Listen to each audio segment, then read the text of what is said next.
Voici le tribunal Capital Mercy, un système judiciaire régi par l'intelligence artificielle. En agissant comme juge, jury et bourreau, Mercy maintient notre ville en sécurité.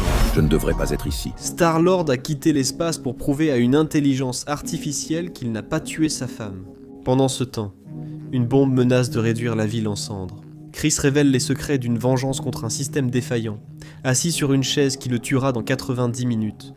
L'humanité est perdue. Ils ont confié leur sécurité aux machines, rendant tous coupables et voués à l'extermination. Seul Chris et son passé policier s'opposent à la vérité. Pourra-t-il résoudre le mystère ou laissera-t-il le monde aux machines?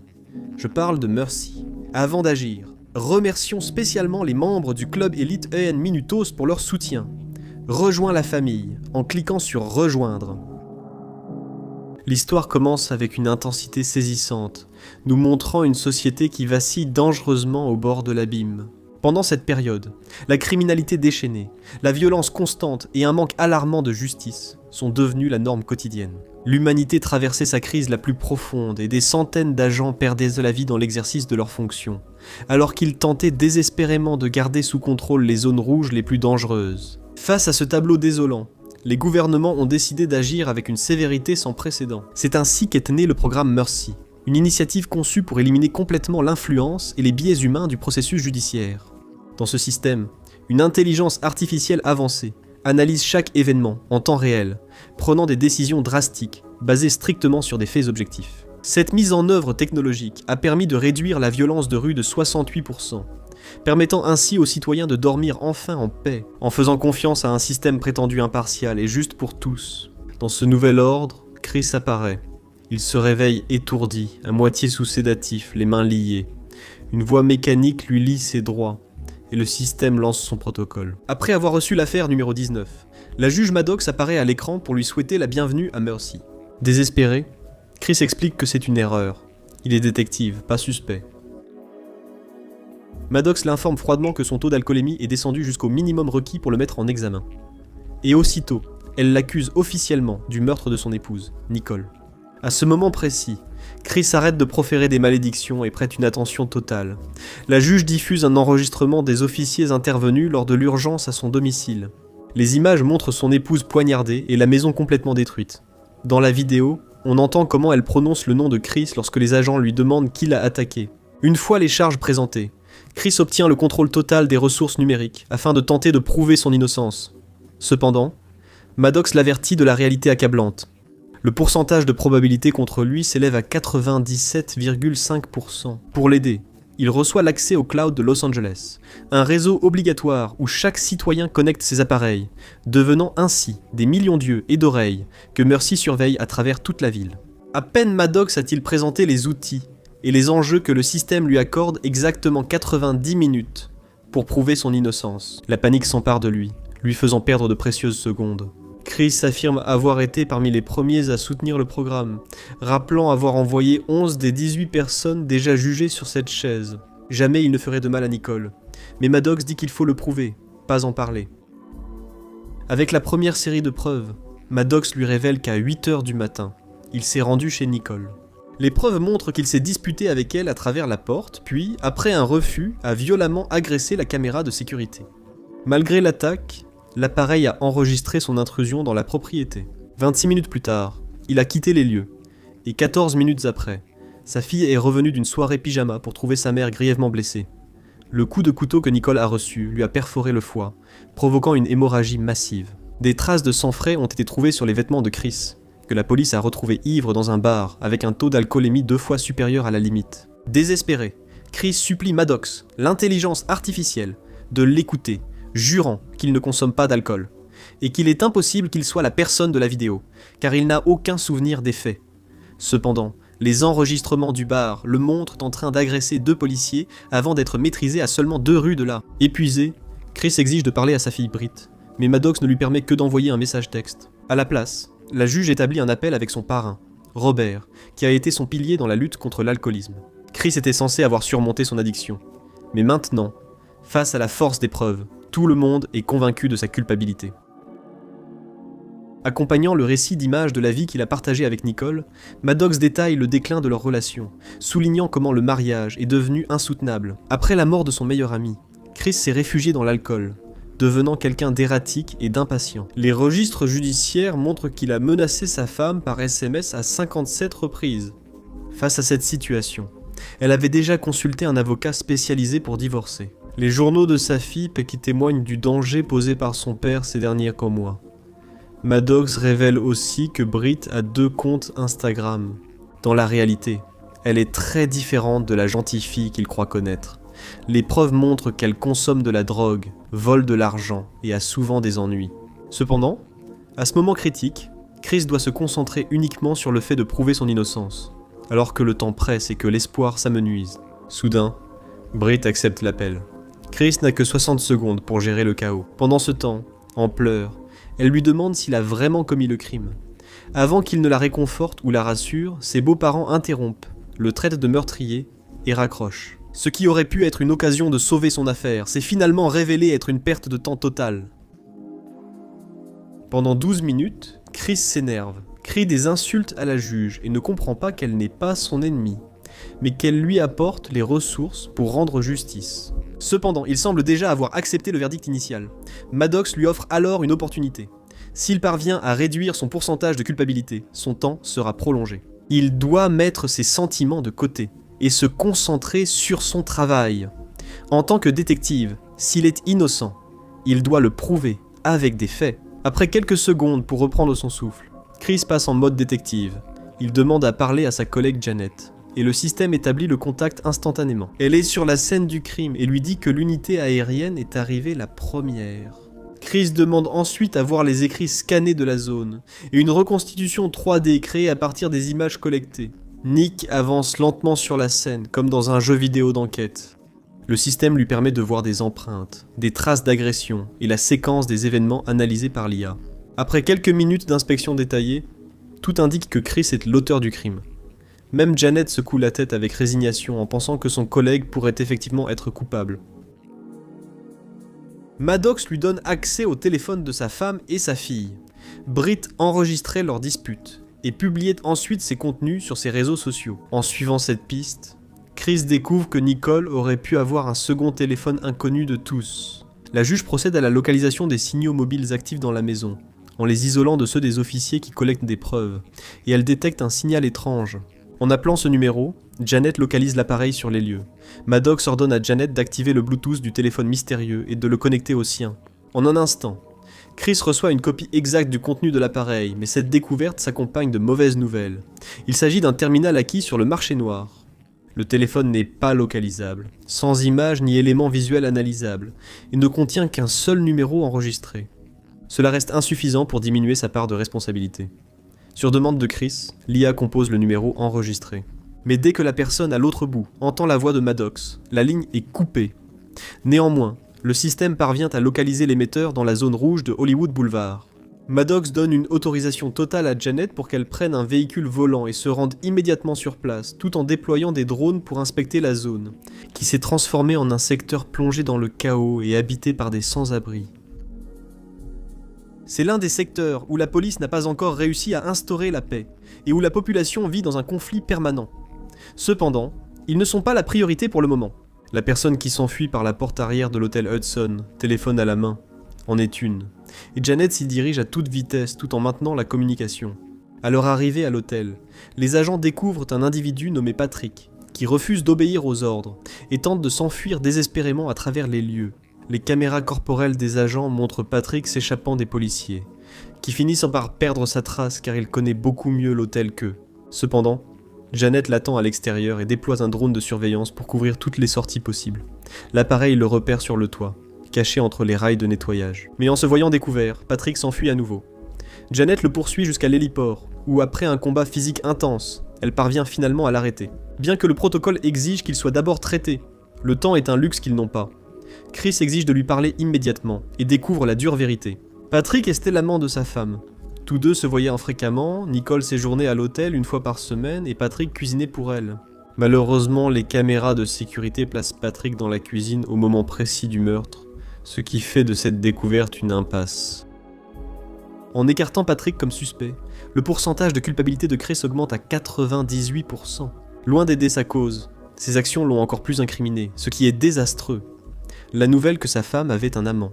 C'est un coup dur, mais pas surprenant, car il rencontrait de gros problèmes depuis qu'il mentait sur sa consommation d'alcool.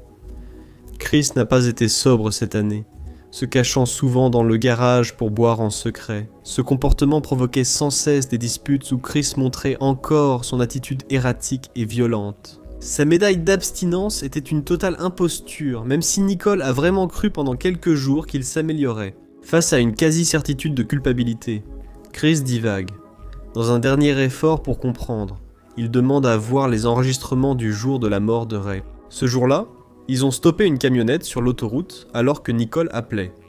Ray a inspecté le véhicule, tandis que Chris se disputait avec sa femme au téléphone. Sur les images, on voit Ray s'approcher de la voiture et recevoir un coup de feu soudain. L'agent tente de se réfugier derrière la camionnette, mais les individus reculent soudainement et l'écrasent entre les véhicules. Quelques secondes plus tard, la caméra reprend la poursuite. Chris aurait dû laisser les drones traquer pour emmener son ami à l'hôpital, mais il ne l'a pas fait. À la place, il a percuté la voiture des suspects jusqu'à la faire chavirer, les a poursuivis dans la rue jusqu'à la plage et les a arrêtés. Quand il est revenu au véhicule, Ray était déjà mort. Le pire, c'est que l'assassin de son ami a été libéré quelques mois plus tard, le tribunal l'ayant déclaré innocent à cause de la mauvaise qualité des images et d'un système judiciaire corrompu. Maddox l'avertit que son temps est limité et diffuse les enregistrements du matin pour qu'il revoie ses actions et qu'il conclue le processus. Les images montrent que Chris est sorti du parking de son immeuble en conduisant de façon erratique. Il avoue qu'il avait une bouteille de whisky dans la voiture et qu'elle a disparu. Il pensait que Nicole l'avait prise, alors il est rentré chez lui pour la récupérer. Entre son envie de boire et le sevrage, il était assez contrarié pour attaquer la caméra de sécurité. Il admet avoir cassé son vase préféré en représailles du vol d'alcool. Les éclats de verre l'ont coupé, expliquant les traces de sang sur ses vêtements. Il ne l'a pas mentionné auparavant, parce qu'il savait que c'était un détail sans importance pour prouver son innocence. Mais maintenant qu'il fait face à 98% de probabilité de culpabilité, plus rien ne lui importe. Après cet épisode, Chris ne se souvient absolument de rien. Il en vient à penser qu'il a peut-être appris pour Patrick et qu'il l'a vraiment tué. Mais Maddox lui rappelle qu'il lui reste encore 42 minutes. Il le prévient qu'en avouant maintenant, il sera exécuté sur le champ. Il l'encourage donc à éclaircir ses doutes et découvrir la vérité. S'il doit mourir aujourd'hui, il doit savoir toute la vérité, même si cela prouve qu'il est un meurtrier. Chris décide de l'écouter, en se concentrant sur son expérience de policier et sur les 3 questions fondamentales de tout crime. Qui, pourquoi et comment. Ensuite, Maddox projette l'arbre social de sa femme. Toutes les personnes en contact avec Nicole défilent devant lui, et Chris entame l'élimination. Il élimine Patrick et ses beaux-parents, puis organise le reste avec amis et collègues, jusqu'à rester 25. À cet instant, Chris se souvient des mots exacts de Patrick à propos des problèmes de Nicole. Il a évoqué des problèmes au travail, suggérant qu'elle affrontait des conflits professionnels dont elle ne lui avait jamais parlé. Ils choisissent donc d'explorer cette piste. Maddox contacte le capitaine de police, qui met Patrick au téléphone immédiatement. Celui-ci révèle que Nicole enquêtait sur ses propres collègues pour le vol de produits chimiques à la société. Ce qui n'était au départ que de petits vols de $2000 a vite pris de l'ampleur. Et c'était à elle de trouver les responsables dans l'organisation. Chris met aussitôt ses amis de côté pour se focaliser uniquement sur le cadre professionnel de Nicole. Il appelle Janet pour l'informer des avancées, puis il procède à vérifier le téléphone de Britt, où il trouve des vidéos du barbecue de dimanche dernier. Sur les enregistrements apparaît un individu nommé Holt, visiblement contrarié d'avoir perdu de l'argent aux courses de chevaux. Et Robert, toujours aimable avec la jeune femme. Comme d'habitude, Maddox reconstitue la scène grâce à son puissant processeur. Mais il avertit Chris qu'aucune caméra de sécurité dans la rue n'a enregistré l'entrée d'un autre véhicule que le sien ce matin. À ce moment-là, Chris se souvient de l'entrée arrière. Son voisin est un passionné d'oiseaux, et il garde des caméras haute résolution dans sa cour pour diffuser sur internet. Cela pourrait révéler ce qui s'est réellement passé. Cependant, Maddox remarque que le voisin a perdu la connexion internet ce matin. Cette irrégularité semble suspecte et il faudra plusieurs minutes à l'IA pour récupérer les images locales, un temps que Chris n'a pas. Ensuite, la juge examine les caméras de sécurité de la zone, en se focalisant sur les voitures venues à la maison le jour du barbecue. Voyant 3 personnes dans la voiture de Robert, Chris l'appelle pour savoir qui l'accompagnait ce jour-là. Malgré ses efforts, aucune information utile n'émerge. Chris pense que si personne n'est entré le matin du crime, c'est que l'agresseur était déjà sur place. Nicole a peut-être su, ou non, mais il lui reste seulement 21 minutes pour le savoir. En consultant le téléphone de Britt, Il voit qu'elle parlait à Ben, son petit ami, quand elle a soudain entendu un bruit étrange. Elle a raccroché pensant que c'était sa mère, mais Chris doute désormais que ce soit vrai. Sans perdre de temps, il confirme grâce aux caméras de sécurité de la station qu'il était bien en train de faire son service lorsque sa fille a entendu ce bruit. Par conséquent, il est évident qu'il ne s'agissait ni de lui ni de Nicole. Désespéré, il l'appelle une fois de plus pour lui demander « Qu'as-tu entendu exactement ?» Britt répond furieuse, lui rappelant que leur bagarre au bar est devenue virale sur YouTube. Elle est maintenant persuadée qu'il a pu commettre le meurtre. Elle lui reproche de leur avoir menti sur sa réhabilitation et le traite de mauvais père. À cet instant, le père de Nicole fait irruption dans la pièce et ordonne à Britt de raccrocher immédiatement. Cependant, Maddox intervient avec autorité, le menaçant de porter plainte s'il continue à entraver une enquête judiciaire en cours. Cela oblige le vieil homme à reculer. Britt lui dit avoir entendu une porte s'ouvrir mais n'a rien trouvé d'anormal en vérifiant. L'entrée principale était fermée, et sa mère dormait encore, donc il est simplement parti à la soirée pyjama chez son ami. À cet instant, les pièces du puzzle commencent à s'assembler pour Chris. La raison pour laquelle aucune caméra n'a enregistré de véhicule entrant sur la propriété ce matin-là, c'est parce que le meurtrier était déjà à l'intérieur, attendant patiemment, caché dans le sous-sol. En consultant l'Instagram de Britt, Chris trouve une vidéo où elle plaisantait sur le fait que la maison était hantée. En réalité, le clip a capté une main se déplaçant dans l'obscurité du sous-sol. Le criminel s'était caché là pendant 2 jours. Il a assisté au barbecue le dimanche, mais n'a jamais quitté la maison. Étant donné que la main appartient à un homme, Chris écarte toutes les femmes du bureau. Mais avant de continuer, il doit savoir qui avait accès aux produits chimiques volés. Maddox lui accorde un accès immédiat au serveur privé de la société de Nicole. En quelques secondes, l'IA analyse des milliers d'emails et identifie que le composé volé est l'urée chimique. Seules 3 personnes connaissaient les vols. Nicole, son patron et un 3e suspect, Holt, le parieur des courses de chevaux. Chris enquête sur les utilisations de ce produit chimique, bien qu'il soit d'abord mentionné comme engrais ou dans les cosmétiques. Tout change lorsque Maddox révèle que c'est un ingrédient clé pour produire des méthamphétamines. Holt est un parieur avec des dettes accumulées, et le désespoir pousse souvent les gens à commettre des actes terribles. Si 300 kilos d'urée chimique disparaissaient de l'entreprise, cette quantité représenterait une somme considérable d'argent sur le marché noir. Les caméras de sécurité montrent Holt marchant avec Nicole vers la zone de chargement. Sur les images, il la supplie de lui accorder quelques jours pour régler le problème. Mais elle refuse catégoriquement, affirmant que le vol s'est produit sous sa responsabilité, et qu'elle doit informer la police immédiatement. À cet instant, Holt perd patience, et a un accès de colère, même s'il ne va pas jusqu'à l'agresser physiquement à ce moment-là. En vérifiant ses emails, Chris trouve une saturation de publicité pour des casinos, ce qui le pousse à demander l'accès à ses finances. Les relevés révèlent une situation désastreuse. Ses comptes sont à découvert, ses cartes de crédit ont atteint leur plafond, et ses créanciers le harcèlent constamment, pour une dette de 24 386 $ et 28 cents. De plus, on apprend que Robert lui a prêté de l'argent à plusieurs reprises. Chris appelle immédiatement Robert, mais c'est Holt qui répond au téléphone. Le jeune homme feint l'innocence, s'excuse d'avoir répondu sans autorisation, puis part promettant d'appeler Robert pour qu'il vienne vite. Cependant, à travers les caméras, Chris observe que Holt simule l'appel, monte dans son camion et s'enfuit des lieux. Face à cela, Chris envoie Janet à sa poursuite, tandis que Maddox accède au système du véhicule de Holt pour l'obliger à revenir. À cet instant, les images de la caméra du voisin se chargent enfin et Chris exige de les voir immédiatement. Cependant, les images ne révèlent absolument rien. C'est une nouvelle impasse et le temps s'écoule de façon alarmante. Lorsque Holt revient, Chris décide d'arrêter de tourner autour du pot et l'accuse directement d'avoir tué sa femme. La voix glaciale de Maddox intervient, donnant un poids écrasant à l'accusation. Le jeune homme, paniqué, avoue qu'il savait pour le produit chimique volé, mais affirme avoir seulement voulu aider Nicole.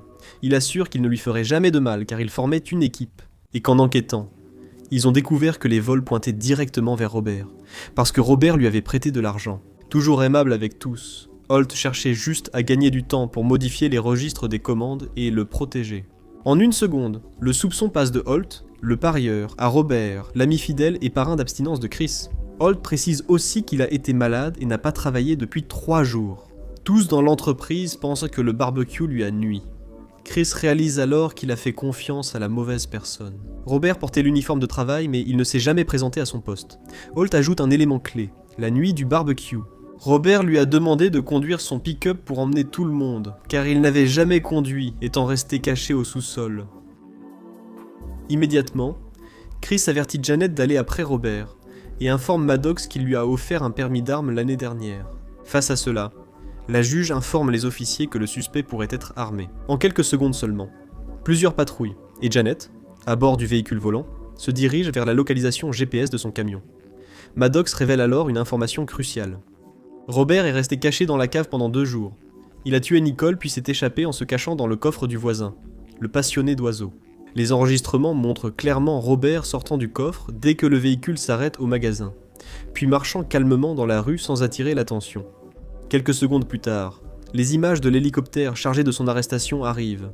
Comme il possède un fusil automatique, l'ordre est d'agir avec une extrême prudence. La police perquisitionne son domicile sous l'œil de Chris via les caméras, puis Janet arrive. Mais il constate que la maison est vide. Maddox remarque que, bien que le GPS du camion indique qu'il se trouve sur la propriété, le véhicule n'est pas là. En plus, les plaques d'immatriculation ont changé. Ils devront donc le retrouver par un vrai travail de police, à l'ancienne. L'équipe du SWAT entre dans le garage et découvre un grand laboratoire de méthamphétamine. L'équipement est suffisant pour traiter toute l'urée volée, avec une valeur marchande estimée à 16 93 134 $. Robert comptait s'enfuir avec l'argent en faisant accuser Chris. Sur place, les agents découvrent les plaques du camion et des photos de la maison de Chris. Le plus troublant est un exemplaire du manuel de l'anarchiste, guide utilisé par des extrémistes pour des attentats contre la nation. L'enquête prend alors un tournant terrifiant. Si Robert n'a pas utilisé toute l'urée pour fabriquer des drogues, il y a un risque mortel. Mélangée avec du nitrate, elle devient un puissant explosif. Après avoir vérifié les registres de l'entreprise, Maddox confirme que de l'acide nitrique a également disparu. Ils sont confrontés à une menace de bombe d'au moins 900 kg. Le camion de Robert fonce vers le sud sur l'autoroute, droit vers le centre-ville. Le véhicule accélère sans contrôle et atteindra sa cible en 3 minutes. Quelques secondes après, Maddox présente une preuve clé. David Webb, le premier individu jugé par le système Mercy et la première personne exécutée par une intelligence artificielle, était le frère de Robert. Ils ont grandi en orphelinat après une enfance difficile et c'est Chris qui l'a placé sur cette chaise. Ce n'est pas une simple vengeance. Rencontrer Chris, le parrainé aux alcooliques anonymes, et assassiner Nicole faisait partie d'un plan magistral orchestré longtemps à l'avance. L'objectif final de Robert est de détruire le tribunal et l'homme qui a condamné son frère. Les drones finissent par localiser Robert, qui conduit de façon erratique sur l'autoroute. Les images prouvent qu'il parle à quelqu'un. Quand Chris tente d'appeler sa fille, il découvre une vérité terrifiante. Robert a rendu visite à ses beaux-parents et par des mensonges a convaincu Britt de l'accompagner, lui assurant qu'elle pourrait voir son père lors d'une audience prévue. La jeune fille est tombée dans le piège et se retrouve maintenant kidnappée par le vrai méchant sur le siège passager. Désespéré, Chris supplie Janet de prendre de la hauteur et de rattraper le camion immédiatement. Mais à cet instant précis, la maison de Robert explose avec une force dévastatrice. L'explosion coûte la vie à une douzaine d'agents du SWAT et détruit plusieurs habitations du quartier. On ignore si Janet est encore en vie. Le lieu a été détruit et la connexion totalement perdue. Maddox constate que seule une petite partie des produits chimiques volés a servi lors de l'explosion. Après avoir simulé la puissance destructrice réelle de la charge complète, les résultats sont bien plus effrayants que prévu. Quelques secondes plus tard, Janet répond. Elle a échappé à la détonation et est en vie. Elle fonce maintenant vers le camion. Maddox détermine que la culpabilité individuelle de Chris est devenue secondaire et propose de suspendre le procès pour se concentrer sur l'arrêt de la menace. Cependant, il prévient que s'ils agissent ainsi, ils perdront l'accès au cloud de Los Angeles et Robert s'échappera. Chris refuse catégoriquement, même lorsque Maddox lui rappelle que lorsque le temps sera écoulé, la chaise lui administrera une décharge électrique mortelle, à moins que Robert n'avoue officiellement le meurtre de Nicole. Avec seulement 9 minutes restantes, Maddox admet son erreur et signale une faille dans sa propre logique systémique. Chris lui explique que cette capacité à échouer est justement le trait humain, absent de sa programmation. Il accepte de mourir pour sauver des milliers de vies. Chris guide aussitôt les patrouilles, mais les voitures de police sont impuissantes face à un camion de 20 tonnes qui les écrase comme des jouets. Alors qu'il avance vers le tribunal, la seule chance de l'intercepter est le pont. Une fois qu'il l'aura franchi, la route sera directe et il n'y aura aucun moyen de l'arrêter sans blesser Britt dans le processus. À travers les caméras, Chris observe l'équipe du SWAT descendre sur le camion dans une tentative désespérée de l'arrêter, mais tout s'échoue. Janet, officier le plus gradé, prend la décision difficile de détruire le véhicule avant qu'il n'atteigne le centre. Chris la supplie d'arrêter, mais Janet reste inflexible. La vie de Britt est un sacrifice moindre comparé aux milliers de personnes qui mourront si la bombe explose au cœur de la ville. L'équipe prépare un drone à grande vitesse chargé d'explosifs pour les intercepter sur un tronçon dégagé. Chris supplie Maddox de l'aider, bien que Maddox soit une IA conçue pour choisir l'option la plus efficace. Leur récente proximité et les défaillances croissantes de son système la poussent à intervenir. Elle sabote le signal du drone, l'empêchant de détonner. Le camion continue d'avancer dans la zone rouge, ravageant les rues remplies de magasins et de sans-abri. Chris demande à Janet de s'approcher suffisamment pour parler à Robert, et elle y parvient. Robert, rongé par la haine, accuse Chris d'avoir tué son frère. Il reconnaît les problèmes de ce dernier, mais estime qu'il ne méritait pas la mort, et affirme que Chris en paiera le prix. Janet rate un tir précis, puis Robert percute sa voiture et la fait sortir de la route. Après, il fonce vers le tribunal et s'écrase contre le bâtiment. Il ne reste que 60 secondes lorsque la chaise immobilise Chris pour délivrer l'impulsion mortelle. Désespéré, il supplie Maddox d'arrêter l'horloge, arguant qu'il y a encore une chance d'arrêter Robert et que la bombe n'a pas encore explosé, alors qu'il ne reste que 10 secondes avant l'exécution. Maddox prend une décision sans précédent. Il outrepasse ses propres protocoles de sécurité et libère Chris. Il sort précipitamment de la salle, s'empare de l'arme d'un officier tombé et se prépare à affronter Robert au cœur du désastre. Robert, armé d'un fusil automatique, retient Britt en otage parmi les décombres. À cet instant, il sort le détonateur et déclare que le moment est venu de rendre justice à son frère. Il appuie sur le bouton et le compte à rebours de la bombe commence. Juste avant que Robert ne tire sur Chris, Maddox apparaît sur tous les écrans du bâtiment et lui offre l'occasion de prouver que son frère était réellement innocent.